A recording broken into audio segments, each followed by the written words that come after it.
तो दोस्तों स्वागत है आपका हमारे नए पॉडकास्ट में। और हमने अभी संदीप भाई के साथ फिटनेस ट्रेनिंग का हमने पॉडकास्ट किया था, लेकिन आज हमें ये बताने वाले हैं अपना एक हॉरर किस्सा, जो कि बहुत इंटरेस्टिंग किस्सा है। इन्होंने हमें बताया तो हमारे भी रोंगटे से खड़े हो गए। कुछ दिन पहले बताया था, फिर हमने कहा भाई हॉरर पॉडकास्ट हमारी जनता को बहुत पसंद है। हाँ। और अगर आप वहां पे बता दो ये बात तो हमारी मजा आ जनता जाए। खुश हो जाएगी थोड़ा कि हाँ भाई एक और हॉरर कंटेंट आ गया।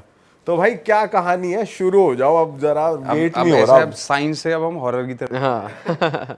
तो नॉर्मली मैं मतलब इन चीज़ों में पहले बिलीव नहीं करता हूँ, ना करता था पहले। ये मेरे एक एक्सपीरियंस है, जब भी हॉरर से रिलेटेड बात होती है तो मुझे वो अपना एक्सपीरियंस याद आता है बार बार। तो बेसिकली मैं स्कूल टाइम में समर वेकेशन में अपने घर गया था। मतलब मैं उत्तराखंड से बिलोंग करता हूँ। उत्तराखंड में अल्मोड़ा करके एक जगह है, वहाँ से तकरीबन 40 किलोमीटर ऊपर मेरा एक गाँव है, जहाँ पे मैं बचपन में समर वेकेशन में जैसे सब जाते हम जाते थे। और उस टाइम पे स्कूल टाइम पे वहाँ पे इतनी डेवलपमेंट थी नहीं, ना लाइट्स थी ना कुछ थी, टेक्नोलॉजी इतनी कुछ है थी नहीं वहाँ पे। तो लोगों का जो भी टाइम पास होता था वो यही होता था कि मतलब दिन में खेल कूद लिए और शाम को जो है अंदर हो लिए जंगली जानवरों से बचने के लिए। और ये सब इतना डेंस अंधेरा होता था माउंटेन्स में बेसिकली। तो वहाँ पे एक ट्रेंड था उस समय पे कि जो भी यंगस्टर्स होते थे एम्प्लॉयमेंट के लिए वो आर्मी में ज़रूर ट्राई करते थे अपनी एजुकेशन पूरी करने के बाद। मैक्सिमम एजुकेशन होती थी 12th। तो मेरे गांव के जितने भी कज़न्स थे, लड़के दोस्त वोस्त थे जो सीनियर थे, वो प्रैक्टिस करते थे। सपोज़ करो उनकी किसी मंथ में अगर भर्ती है तो उसके 3 महीने पहले से वो शुरू हो जाते थे अपनी रनिंग के लिए। और रनिंग करने जाते थे वो अर्ली मॉर्निंग 3 से 4 बजे के आसपास, क्योंकि उस समय जो उनको लगता था कि रोड पे रन करना सबसे इजी है और वो सबसे चैलेंजिंग भी होता था क्योंकि अपसाइड रन करते थे।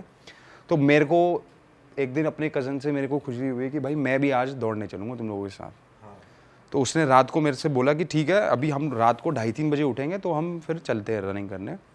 और उसका पूरा एक सेट ऑफ ग्रुप था जो रोज़ एवरी डे जो है रात को 2:30-3 बजे रनिंग करने जाता था। तो मेरे को बड़ी फैसिनेशन थी, हालांकि ये रात को अंधेरे में दौड़ लगाते हैं, मतलब करते क्या है, दौड़ ही लगाते कुछ और। नहीं मतलब मैं भी मतलब फैसिनेशन थी कि मैं भी दौड़ूंगा आज, मैं भी अपनी फिटनेस जो है ये इस तरीके से स्कूल टाइम में था। तो मैं उसके साथ लग गया।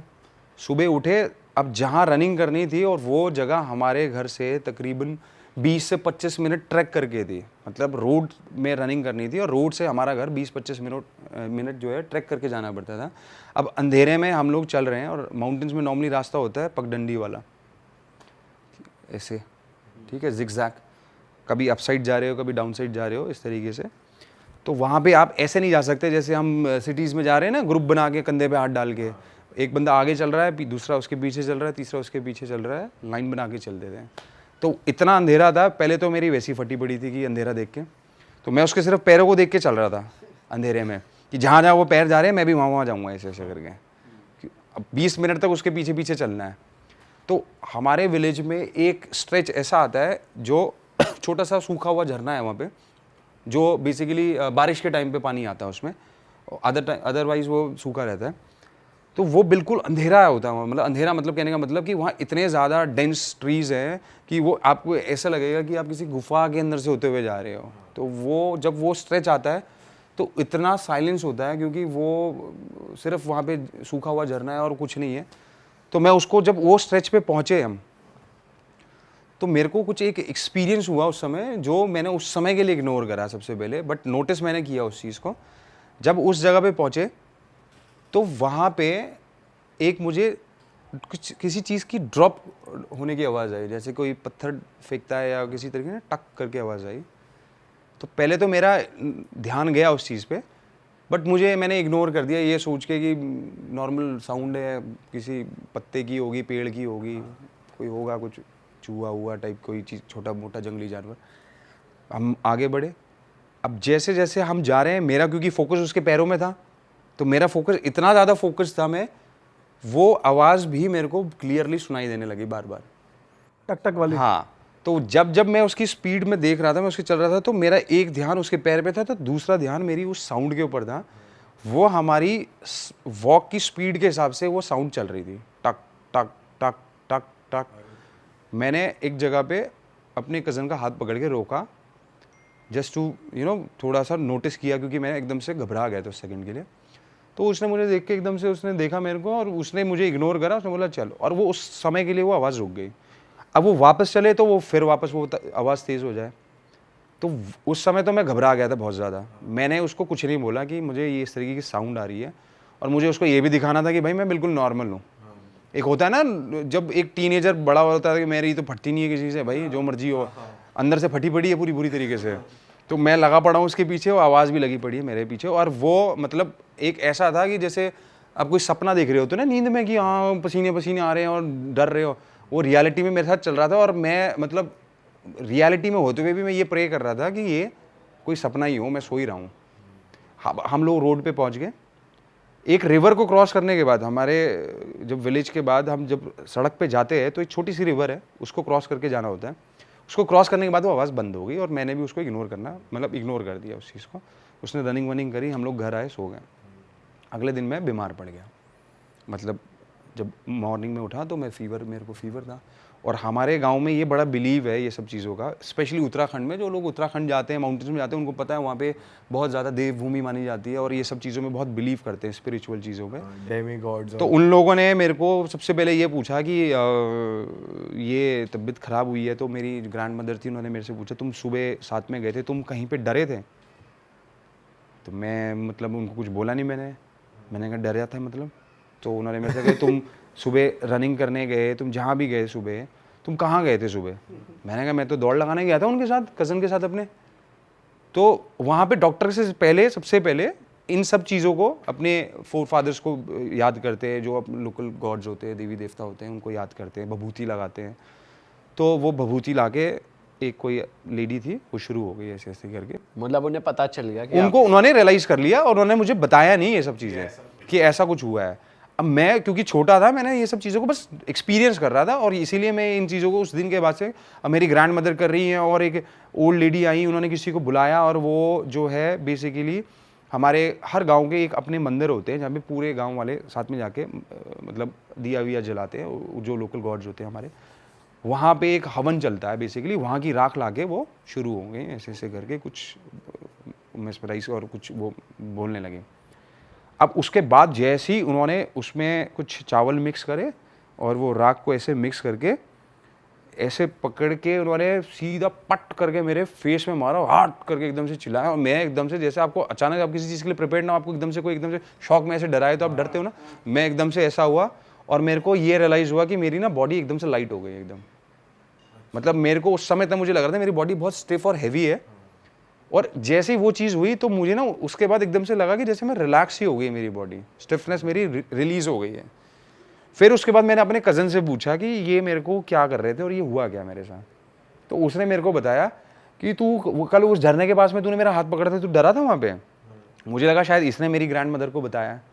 मैंने कहा हाँ डरा तो था। अब सच बताना पड़ेगा आपको। हाँ अब हाँ, तो मैंने उसको बोला कि भाई मैं डरा भी था, लेकिन मैंने दादी को इसलिए नहीं बताया क्योंकि मुझे डर लग रहा था उस समय कि मैं बताऊँगा तो मेरे को डांट पड़ेगी। और तूने बताया दादी को? कह रहा नहीं मैंने कुछ नहीं बताया, बस उनको पता था कि हम लोग सुबह गए हैं ऐसे ऐसे, तो उन्होंने इसलिए पूछा तेरे से। और हमारे यहाँ पर ना ऐसा ऐसा होता है, एक चीज़ होती है, मैं तुझे बता देता हूँ।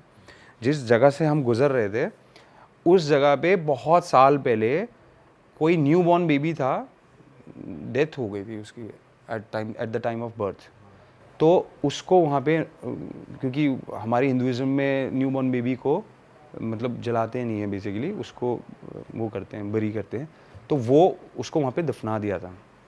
और ऐसा बिलीव है कि वो बच्चे की रोने की आवाज़ आती थी पहले उस टाइम पे, जैसे कोई छोटा बच्चा रोता है, कई टाइम तक वो आवाज़ आती रही, और एक टाइम तक वो आवाज़ हैवी होती चली गई। कहने का मतलब कि वो बच्चा बड़ा हो रहा है तो उसकी आवाज़ भी हैवी होती थी, और बहुत ज़्यादा लोगों को वो फील भी होती थी। स्पेशली जब वो उस रास्ते से निकलते थे तो मोस्टली लोग उस रास्ते से अवॉइड करते जाना। तो मैंने कहा हम क्यों गए? तो उसने मुझे बताया कि वो सबसे ज़्यादा शॉर्टकट है उस जगह पे जाने का जहाँ मैंने रनिंग करनी होती है। तो वो जगह पे उसने मुझे बताया कि वहाँ पे वो जो बच्चा है एक टाइम तक वो रोता था, उसके बाद उसकी आवाज़ आनी बंद हो गई। अब ऐसा बिलीव है कि वो वहाँ से आने जाने वाले लोगों को तंग करता है। तो तेरे को कुछ आवाज़ आई थी वहाँ पे? तो मैंने उसको बताया कि मेरे को ना ऐसे टक टक टक टक करके आवाज़ आ रही थी, और वो जब हम भाग रहे थे, मतलब जब हम जा रहे थे तेज़ी से, तो वो तेज़ होती हुई जा रही थी, और वो नदी के क्रॉस नहीं हुई, तो बोला वो इसीलिए नहीं हुई क्रॉस क्योंकि हमारी जो विलेज की जो बाउंड्री है वो बेसिकली नदी तक ही है, वो दूसरे गांव जाएगा ही नहीं कभी। वो उसी एरिया में घूमता है और वो उसी एरिया से ही लोग जो आते जाते हैं उनको तंग करता है, परेशान करता है और उनको अपनी प्रेजेंस दिखाता है वहाँ पे। तो वो एक ऐसी चीज़ थी जो मेरे को पहली बार ऐसा एक्सपीरियंस हुआ। और आज भी मैं उस जगह से जाता हूँ, उस जगह पे आज भी कोई घर नहीं बना है उस एरिया पे, उस जगह को कोई यूज़ नहीं करता है, बिल्कुल अबैंडन जैसा पड़ा हुआ है। और उस रास्ते से आप अभी भी जाओगे तो चाहे वो दिन हो चाहे रात हो, वहाँ पे इतनी साइलेंस होती है कि मतलब नॉर्मल आदमी भी वहाँ जाके घबरा जाए बिल्कुल, जो इन चीज़ों में बिलीव नहीं करता। और वहाँ पे मेरे अलावा जो मैंने उससे पूछा कि किसी और ने भी एक्सपीरियंस करा है, तो उसने मुझे बताया कि यहाँ पे कई बार लोगों को ऐसा एक्सपीरियंस होता है कि कोई रास्ते से जा रहा है या तो वो उसके ऊपर कोई पत्थर फेंक रहा है, और एक किसी के साथ ऐसा एक्सपीरियंस हुआ था कि जो हम जब बॉन फायर करते हैं, लकड़ी जलती है तो लास्ट में राख रह जाती है और उस शोले से बन जाते हैं उसकी लकड़ी के, तो उसको ऐसा रियलाइज हुआ था कि किसी ने उसके ऊपर वो फेंके वहाँ से। तो उस ऐसे विजुअल्स आए थे या क्या? उसने फील करा कि कुछ ऊपर से गिर रहा है, तो जब उसने ऊपर देखा तो उसको लगा कि ऊपर से ऐसे अंगारे गिर रहे हैं और उसने ऐसे अपने आप को बचाने की कोशिश करी, उसने देखा कुछ नहीं था वहाँ पे। और वहाँ पे कई बार ऐसा हुआ है जो जिन लोगों के साथ एक्सपीरियंस हुआ उसके बाद वो बीमार पड़ जाते थे और एक टाइम के बाद वो फिर उसको जब हमारे जो गॉड हैं उनकी आप बभूति लगाते थे तो वो ठीक हो जाते थे। तो ये मेरा पर्सनल एक्सपीरियंस है। तब मेरा चाइल्डहुड था, बड़ा होके फिर मेरे को कई बार, अभी भी मेरे को कई बार डाउट होता है कि उसने मेरी दादी को बताया होगा और ये सब कहानी बना रहे हैं। लेकिन जैसे जैसे बड़े होते गए तो मैंने देखा कि वहाँ पर ना काफ़ी ज़्यादा इन सब चीज़ों का बिलीव है, तो वहाँ पे पूजा वूजा होती है। और एक हमारे वहाँ पे जागर बोलते हैं बेसिकली, जहाँ पर आप एक उनका पर्टिकुलर म्यूज़िक चलाते हैं और थाली बजाते हैं और एक वो डमरू जैसा बजाते हैं जो शिव जी के पास होता है। उसके बाद वो गॉड को प्रेस करते हैं और वो गॉड की सोल जो है वो किसी की बॉडी में एंटर करती है और वो लोग नाचते हैं। और वो वहाँ के लोग जो है ना, सबसे पहले जो अपनी फैमिली की प्रॉब्लम होती है वो उनसे शेयर करते हैं और वो उनको उसका सोल्यूशन देते हैं कि आपके साथ कुछ भी प्रॉब्लम हो रही है तो उसका रीज़न क्या है, कि आपके कोई फोर फादर आपसे नाराज़ हैं, या आपको कोई ऊपरी हवाएं हैं, या आपके ऊपर कोई नेगेटिव वाइब्स हैं, कोई टोना टोटका कुछ इस तरीके से वो उनको हेल्प करते हैं। लाइव देखा है? ये मैंने कई बार देखा है लोगों को देखते हुए। इवन एक पहले मेरे को डाउट होता था कि ये सब चीज़ें सब ढकोसले हैं। मैंने एक चीज़ देखी थी, एक ऐसी लड़की जो सिर्फ हिंदी बोलती थी और उसकी बॉडी में जब वो एंटर हुए तो वो जो पहाड़ी लोकल लैंग्वेज होती है उस लड़की ने कभी नहीं बोली थी, वो बोल रही थी उसने। और मैं बड़ा कंफ्यूज था ये कैसे बोल रही है, और बहुत ही फ्लुएंट थी उसकी वो लोकल लैंग्वेज जो होती है वहाँ की पहाड़ी लैंग्वेज, वो उसमें बात कर रही थी। मतलब जब उसकी सोल एंटर हुई और वो लोगों को उसमें जब बात कर रही थी तो वो देखने वाला सीन था। मतलब कि जिस हिसाब से वो जैसे बात कर रही थी, उसने बेसिकली वो एक्सपीरियंस ऐसा था कि एक फैमिली बैठी थी, उसने उस लड़की की, वो फैमिली पार्ट थी बेसिकली, वो गुजरात से आई थी और छोटी लड़की थी 11-12 साल की, उसकी तबीयत ख़राब रहती थी बहुत ज़्यादा। तो वो उस चीज़ के लिए उन्होंने वो पूजा करी, जागर करा, गॉड आए उसकी बॉडी में, जो लोकल गॉड हमारे गोलू देवता बोलते हैं हमारे वहाँ उनको, तो वो उसकी बॉडी में आए और उन्होंने एक चीज़ ऐसी बोली जो उनको खुद सेल्फ रियलाइज़ नहीं हुई। उन्होंने बोला कि आपकी फैमिली में ना आधे से ज़्यादा लोग जो हैं उनके बीच में मनमुटाव है और ये एक दूसरे के लिए कुछ ना कुछ गलत करते रहते हैं और इनका मन साफ नहीं है। तो वो कहता है कि ये कैसे पता चलेगा कि किसका मन, क्योंकि सब बोलते हैं कि मेरा मन साफ है। तो उसने बोला कि पानी लेके आओ और सब मुझे ग्लास में पानी ऑफर करेंगे। ठीक है। तो 10 लोगों में से उसने सिर्फ 2 लोगों का पानी पिया और बोला जिसका मैंने पानी पिया सिर्फ उन्हीं का मन साफ है और बाकी सबके दिल में खोट है। उसने क्लियर कर दिया बेसिकली। और जेन्युइनली वही चीज थी और उसने उनको वार्न करा कि तुम ये चीज जो कर रहे हो बहुत गलत, तुम साले ठीक हो जाओ, तुम सुधर जाओ और तुम्हारे फोरफादर्स तुमको देख रहे हैं और जो तुम्हारे जो लाइफ में प्रॉब्लम्स है सिर्फ इसी वजह से है। अपने फोरफादर को प्रेज करो, उनको याद करो, उनकी ब्लेसिंग्स लो, पूजा करो। और उन्होंने वो काम किया और जेन्युइनली उनकी फैमिली बहुत हैप्पीली, मतलब उसके बाद जो मैंने सुनने में आता है उनको वो कभी वो जो प्रॉब्लम होती थी कभी नहीं हुई उनको वो प्रॉब्लम।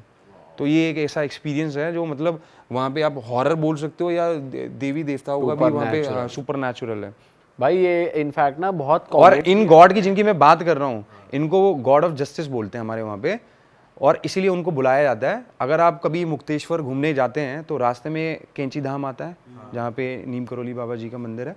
उससे पहले भवाली से एक राइट को रास्ता कटता है जहाँ पे एक एयरफोर्स का स्कूल भी है, सैनिक स्कूल बोलते हैं उसको। उसके पास में घंटियों वाला मंदिर है वहाँ पे हज़ारों घंटियाँ लगी हुई हैं एक मंदिर में, और आप कभी उस मंदिर में विजिट करोगे आप देखोगे बहुत सारे वहाँ पे लेटर्स लगे हुए हैं, स्टैम्प ड्यूटीज़ लगी हुई हैं। तो वहाँ ऐसा बिलीव है, अगर आपका कोई केस है कोर्ट में, आपकी कोई ऐसी चीज़ है जो आपकी पूरी नहीं हुई, आपके साथ कुछ गलत हुआ है, आप उसको लिख के वहाँ पे अर्जी लगा के आ जाओ, वो पूरी हो जाएगी। और जब वो पूरी हो जाती है तब आपको उनको गिफ्ट में एक घंटी देनी होती है, तो वहाँ घंटी चढ़ानी होती है। तो वहाँ हज़ारों करोड़ों घंटियाँ लगी हुई हैं। तो आप कभी जाओगे तो आप घोड़ा खाल का मंदिर के नाम से फेमस है भवाली के पास में, और वो हमारे मतलब कुल देवता बोलते हैं। हम लोगों में कुछ भी प्रॉब्लम्स होती है तो सबसे पहले हम उनको प्रेस करते हैं, उनको याद करते हैं, वो किसी की बॉडी में एंटर करते हैं और वो लोगों को बताते हैं उसका सोल्यूशन। तो ये बिलीव है वहाँ पे उत्तराखंड में। तो जब आप बात कर रहे थे हॉरर वाली, मेरा ये हॉरर एक्सपीरियंस था, और जिसने मुझे विभूति लगाई थी उनकी बॉडी में वही देवता आते थे। अच्छा, जो ओल्ड लेडी थी, वो हर गांव में उनके जो है ना मतलब रीजन्स में कुछ ऐसी बॉडीज होती हैं जो जिनको वो समझते हैं कि ये प्योर सोल्स है, वो उन्हीं की बॉडी में एंटर करते हैं जिनकी प्योर सोल्स होती हैं, जिनके मन में कोई लालच नहीं होता, जिनके मन में कुछ ऐसी थॉट प्रोसेस नहीं होते। तू कुछ कह रहा था शुभम? मैं कह रहा था कि भाई उत्तराखंड के ना बहुत सारे कमेंट्स भी आते हैं कि भाई कभी भूत देखना हो तो यहाँ आओ, तुम्हें पता चलेगा। एक्चुअली में आप उत्तराखंड में ऐसी ऐसी मिस्टीरियस जगहें हैं और ऐसी ऐसी स्टोरीज हैं महाभारत के टाइम से, क्योंकि उत्तराखंड में माना जाता है कि जब महाभारत खत्म होने के बाद जो पांडवों ने अपनी यात्रा करी थी स्वर्ग के लिए, उत्तराखंड से स्टार्ट करी थी। तो वहाँ पे उनके काफ़ी सारे वो सबूत बोलते हैं ना उनको, वो सब वहाँ पे प्रूफ्स हैं वहाँ पे कि जहाँ पे उनके मंदिर बने हुए हैं उत्तराखंड में। भीमताल इसीलिए फेमस है, ठीक है। आप जो नौकुचिया ताल बोलते हैं, उसके बाद आप 7 ताल बोलते हैं, ये सब महाभारत से रिलेटेड चीज़ें हैं। जब आप जितना ऊपर चढ़ते जाओगे उनके प्रूफ मिलते रहेंगे। एक जगह वहाँ पर ऐसी भी है, सोमेश्वर करके एक जगह है, वहाँ पर ऐसा बिलीव है कि एक पहाड़ी की चोटी में इतने बड़ी पत्थर हैं जो एक चेयर की शेप में है। आप कभी जाओगे वहाँ पर ट्रैक करके जाना पड़ता है। शिवजी कोट बोलते हैं उस जगह को, शिवजी का कोट मतलब कोट बोलते हैं, मतलब काठी बोलते हैं बेसिकली, चोटी लोकल लैंग्वेज में काठी। तो उस चोटी पे 2 पत्थर ऐसे लगे हुए हैं आमने सामने, बड़े से ह्यूज पत्थर हैं, वो चेयर की शेप में है। तो ये बिलीव है कि वहाँ पर अर्जुन और भीम ने बैठ के तिल के लड्डू खाए थे जब वो स्वर्ग की यात्रा पे निकले थे, और भीम के मुंह में पत्थर आ गया था तिल के लड्डू में, तो भीम ने उसको च्यू करके ऐसे थूका था। तो वो उस सोमेश्वर की वैली में बीच खेत में वो पत्थर जो है वो गिरा, ठीक है। और वो जो पत्थर है उसका साइज कितना बड़ा है, इस घर से बड़ा होगा, मतलब जिस जगह में बैठे इस जगह से बड़ा है। और वो बोलते हैं कि वो उसके कंकड़ था, वो कंकड़ था। तो सोचो उनका साइज और उनका कितना ह्यूज होगा वो। तो वहाँ पे कई सारी ऐसी मिस्टीरियस जगह है जो अनएक्सप्लोर्ड अनडिस्कवर्ड है, जहाँ पे लोकल लोगों का मानना है, और उस जगह को बहुत बिलीव है, बहुत स्ट्रॉन्ग बिलीव है। और उस जगह पे आप जब खड़े होगे, उस जगह पे बैठोगे ना, वो पत्थर दिखता है आपको, वो एकदम, क्योंकि चोटी पे है, शिवजी कोट जो बोलते हैं वो एकदम माउंटेन के एकदम टॉप एंड पे है, वहाँ से नीचे वैली दिखती है और उस पे वो पत्थर इतना सा दिखता है। लेकिन रियलिटी में जब आप ट्रैक करके वापस उस खेतों के बीच में जाओगे, जब वो पत्थर देखोगे वो एक्चुअली में बहुत ह्यूज, वो बोलते हैं उन्होंने वहाँ से खा के ऐसे थूका था उसको। ये तो ये स्टोरी नई चीज। तो आप जब उत्तराखंड में जो आपको कमेंट्स में लिखते हैं ना, आप यहाँ आना, एक्चुअली में वहाँ पे उत्तराखंड में आप कुमाऊं रीजन में जाओ, गढ़वाल रीजन में जाओ, इतनी मिस्टीरियस स्टोरीज हैं, इतनी सारी चीज़ें हैं कि मतलब आप सुन के जो है पहले तो बिलीव नहीं होता, बट जिसके साथ एक्सपीरियंस होता है और जो इस चीज़ को जानने की कोशिश करता है तो उनको वो उस चीज़ पे बिलीव भी आता है। इसलिए बोलते हैं जब 4 धाम की यात्राएं होती हैं या होती सब उस तरफ से ही इसलिए होती है क्योंकि आज भी उसको उतना ही पवित्र माना जाता है, देवभूमि जो बोलते हैं ना। तो वहाँ पे जो सोल्स होती हैं वो बहुत ही प्योर होती हैं। तो जहाँ पे पॉजिटिव वाइब्स होती है वहाँ कहीं ना कहीं थोड़ी बहुत नेगेटिव वाइब्स भी होती है, तो वो बैलेंस जो है ना वो अलग ही उतनी ही होती होंगी भाई, बैलेंस मेंटेन करने के लिए, है ना। तो यही है। और उत्तराखंड का जो जितनी भी नदियाँ हैं आप देखो, चाहे वो कोसी हो चाहे कहीं भी हो, कहीं ना कहीं कोई हरिद्वार से आ रही है, कोई रामनगर के रास्ते आ रही है, वो आती इसी रीजन में है, लेकिन जो जहाँ से वो निकलती है वो बिल्कुल प्योर जगह है। तो वहाँ पे बहुत सारी ऐसी स्टोरीज हैं भाई। मुझे लगता है उत्तराखंड को लेकर एक डेडिकेटेड पॉडकास्ट बनाना पड़ेगा जिसमें डिटेल में डिस्कस की जाए। फ़िलहाल दोस्तों, अगर आपको इस पॉडकास्ट में मज़ा आया है तो ज़रूर कमेंट करो, इस चैनल को सब्सक्राइब कर लो और मुझे ये नहीं पता कि फिटनेस वाला पहले जा रहा है पॉडकास्ट या ये वाला पॉडकास्ट पहले जा रहा है, पर बट दोनों ही बढ़िया हुए हैं, मजा आएगा। मतलब अगर आप इस पॉडकास्ट को देख रहे हो तो भाई अगर आपने मेक श्योर कर लो कि आप भाई का सेकंड पॉडकास्ट भी देख लेना जो हमने करा है। हाँ, और भाई का यूट्यूब चैनल है आपका? नहीं मेरा कोई चैनल, मैं ऑफलाइन इंस्टाग्राम चैनल। तो लगा सकते हैं हम लोगों के लिए। हाँ बिल्कुल। हाँ। अगर आपको रीच आउट करना हो किसी को पर्सनल ट्रेनिंग के हाँ, लिए। कोई ऐसी डाउट क्लियर कर देना। हाँ मतलब कोई क्वेश्चंस हो, कोई क्वेरी। भाई किसी के पास और बढ़िया हॉरर स्टोरीज है ना, बोलना चाहते हैं, बताना चाहते हैं, तो भाई हमें हिट करो इंस्टाग्राम पे, हमारा इंस्टाग्राम भी ये। पर जेन्युइन होनी चाहिए। ये नहीं मेरे साथ अरे एक यू है भाई, ये होगा मेरे से, मुझे बुला लो, ये सब इंफॉर्मेशन। इन्फॉर्मेटिव। चलो दोस्तों, मिलते हैं आपसे नए। Bye bye. बाय।